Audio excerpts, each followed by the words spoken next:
Гарааны бизнес нэвтрүүлгийн шинэ дугаарт Novelty компани оролцож байна. Улаан мацгчлаа нано технологи гэхээр надад нэг тийм 10-аад жилийн өмнө сонсч ирсэн нэг зөвхөн сансрын үлэг дээр хэрэглэдэг эсвэл нэг судсан дотор ингээд нэг бичлэл робот явуулдаг юм шиг нэг тийм хитрхи алс ирээдүйн технологи сонсогдоод идэв. Тэгээд өнөөдөр танай компани ингээд бутлан дээр бүрхүүл үсгээд шингэн нэвчгээс хамгаалдаг юм бүтээгдэхүүн үйлдвэрлэсэн байна. Яг нано технологи гэж юу юм бэ? Нэг маш энгийн тайлбарлаад өгөхгүй. Өмнө бидний уламжлалт технологи бол дандаа микрон хэмжээнд яригддаг байсан бол одоо нано хэмжээс рүү орж ирсэн л гэсэн үг байгаа. Нано технологич маань өөрөө дотроо маш олон чиглэлүүд байгаа. Тэр чиглэлүүд дундаасаа манай яг ажиллаж байгаа нь болохоор нано coating технологи. Тэгэхээр ус нэвчих хамгаалахаа тэгээд нөгөө бохирдох амархан easy to clean гэдэг л да цэвэрлэх амархан болгодог гэдэг. Тэгээд бас нөгөө нэг одоо манай ажиллаж байгаа юу болохоор титаны давхар эсвэл титаны оксид дээр суурилсан бас coating материалууд байдаг. Тэд нар маань болохоор бол зорилго нь шалгуур агаарыг цэвэршүүлэх, вирус бактериас хамгаалах, устгах, вирус бактерийг устгах, хөгц мөөгөн зураас урахаас хамгаалах гэсэн иймэрхүү шин чанартай болгодог. Ер нь coating материал маань агуулгын хувьд бол янз бүр байдаг л да. Одоо нэг судалгаануудаас харахад нэг 7 төрлийн материалын агуулмжтай coating материалууд байдаг. Тэгээд тэдраасаа яг одоо манай ажиллаж байгаа нь болохоор захиур, титаны оксид гэдэг хоёр төрөлтэй ажиллаж байгаа. Coating гэдэг маань одоо ямар нэгэн гадаргуу дээр нэмгийн бүрхүүл үүсгэх технологи гэсэн. Тэр маань өөрөө нано хэмжээстэй нано нэмгэн тийм. Яг одоо харж чаддгүй л байсан болохоос ш байгалийн үзэгдлэрээ бол нано технологийн хэмжээний үйл явдлууд бол болж л байгаа шүү дээ. Тэгэхээр яг энэ шинэ технологи гарснараа яагаад байгаа юм гэхээр бид нар өөрснөө тэр нано хэмжээс л удирдах чаддаг болж байгаа. Тэрийг харж чаддаг болсон гэсэн үг байна. Бүтээгдэхүүн гэх юм бол угаасаа энэ ч нөгөө нэг бүхэл салбарыг хамарчж байгаа технологи учраас одоо зүгээр наад зах нь л гэхэд бид нар дэлгүүрээс хүрэгч авахд л нано сэлвэрч гэсэн юм уу те. Тэр хүрэгчний хувьд гэхэд одоо тэр фильтрүүд дээр нь нано композитууд суулгацсан. Тэгэхээр тэр фильтрүүд нь одоо хүрэгчин доторх вирус бактерийг байн устгадаг ч юм уу те. Тиймэрхүү. Тэгэхээр ерөнхийдөө л бүхэл эргэн тойрон бидний хэрэглээ бүхэл юмн дээр нэвтэрч эхэлж байгаа. Яг одоо манайх бол өвөр Монголд сэмплээ явуулсан, бас Японд явуулчихсан байгаа. Тэгэхээр тэр одоо нэлээд нүг сүлжээ дэлгүүр Японы хувьд бол яг сүлжээ дэлгүүрийн хоёр сүлжээ дэлгүүрт юм хийгээ танилцуулсан. Тэгээд одоогоор бас яг эцсийн хариу гараагүй юм л да. Тэгэхээр тэнд байгаа бүтээгдэхүүнтэй харьцуулах юм бол манайх яг одоо чанар стандартыг хангаж байгаа мөртлөө хамаагүй хямдхан байгаа. Голцоо Европын бүтээгдэхүүнүүд зарж байгаа л да. Японд бол Япон өөрснөө бол яг энийг бол гаргаагүй байгаа. Та болохоор чи ерөнхийдөө Японд 10 гаруй жил амьдэрсэн, ажилласан ба. Тэгээд хүмүүс тэгдэг шүү дээ. Японочдоос сурах их юм байна гэдэг те. Таны анзаарснаар Монголын стартапууд ер нь юм хийчих гэсэн залуучуудад хамгийн түрүүнд сураад явчмаар сайхан зүйлс нь юу вэ? Заавал стартап ч гэдэггүй. Ерөнхийдөө ингээд хийсэн юмыг харахаар тэр японочдын нэг юмыг айгу чин сэтгэлээсээ хийдэг те. Одоо манайхаар нөө зүр цэцэг байдаг ш гаднаа гэлэнцэг дотноо баланцэг биш. Хоёр гаднаач гэлэнцэг дотрооч гэлэнцэг гэдэг юм. Тэгж л баймаар байгаа юм. Тэгээд манайд бол яг ингээл бүтээн байгуулалт хийгээл том сайхан юмнууд бий болчлаа л да. Гэхдээ яг ингээл жоохон нарийн юм ин харангуутл ингээл жоохон сэтгэл дутцсан юмнууд бас харагдаад идэг л да. Тэгэхээр тэрэн дээрээ илүү одоо сэтгэлээсээ яг хаанаас нь ч харсан бүх юм яг одоо дээд зэргийн перфект гэдэг чинь тийм байгаас л гэж хүсэж байна. За, entrepreneurship гэдэг байгаа тий. Дэлхийд тэр чигээрэл энтерпренеурүүд дээр одоо тогтно гэж яриад байна. Та entrepreneurship яг юу гэж ойлгодог вэ? Энтерпренеур хүн гэхээр одоо айгүйх санаачлагтай. Тэгээд одоо өстой тэр яг одоо инновацийг л ерөнхийдөө яг бодитоор хэрэгжүүлж яваа хүмүүс нь л энтерпренеур хүмүүс л гэж бодож байна. Та Монголыг тойрсон зах зээлүүдийг ерөнхийдөө хэр судалсан бэ?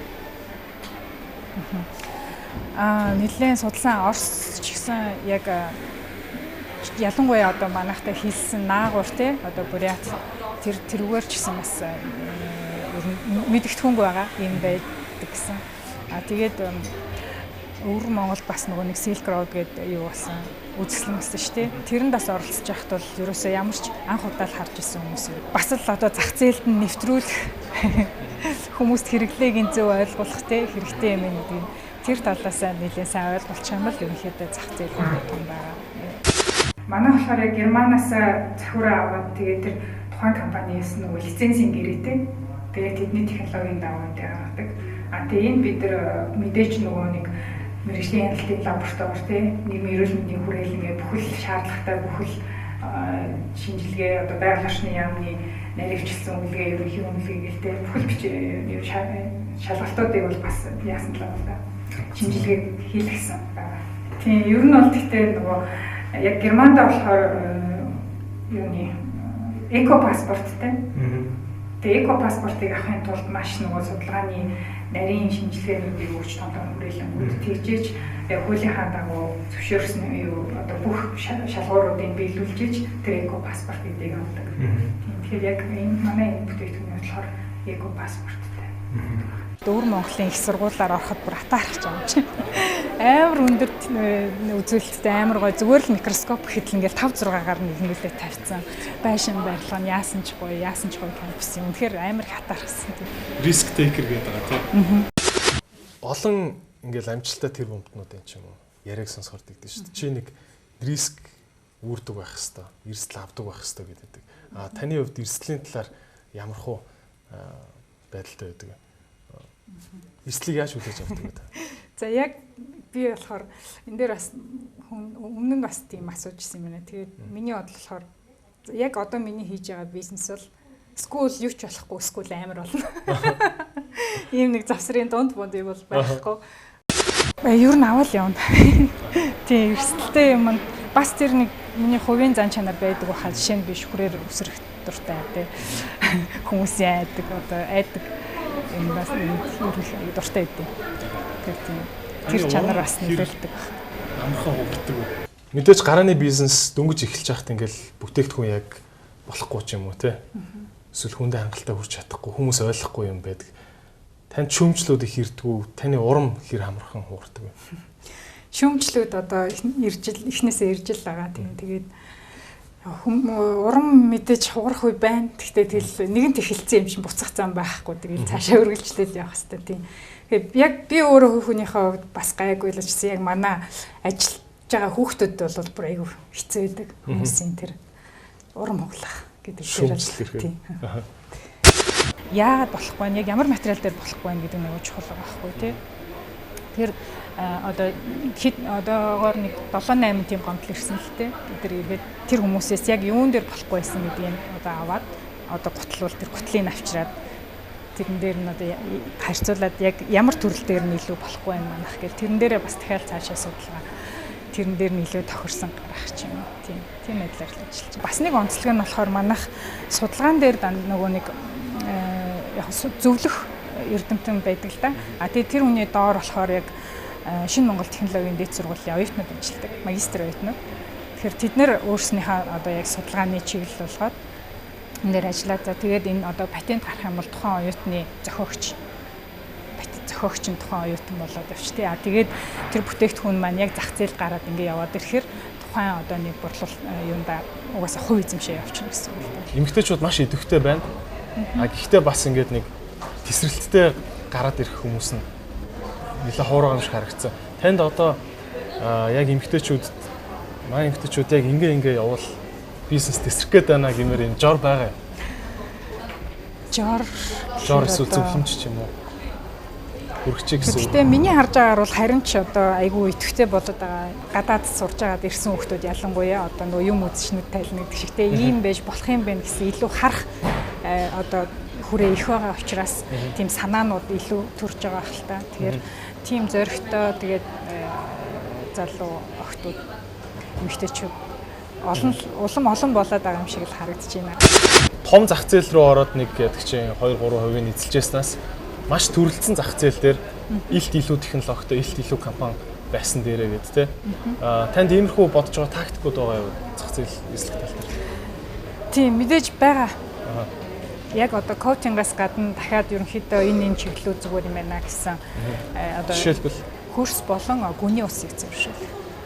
тал дээр илүү төвлөрье гэсэн бодлоо тийм. Байгаль орчин. Стартапуудад зориулаад яг таны өөрийнхөө туулсан замлаас хамгийн сургамжтай зүйл нь юу байсан бэ? Гадныхны хитрхи шүтгч гэдэг юм уу те.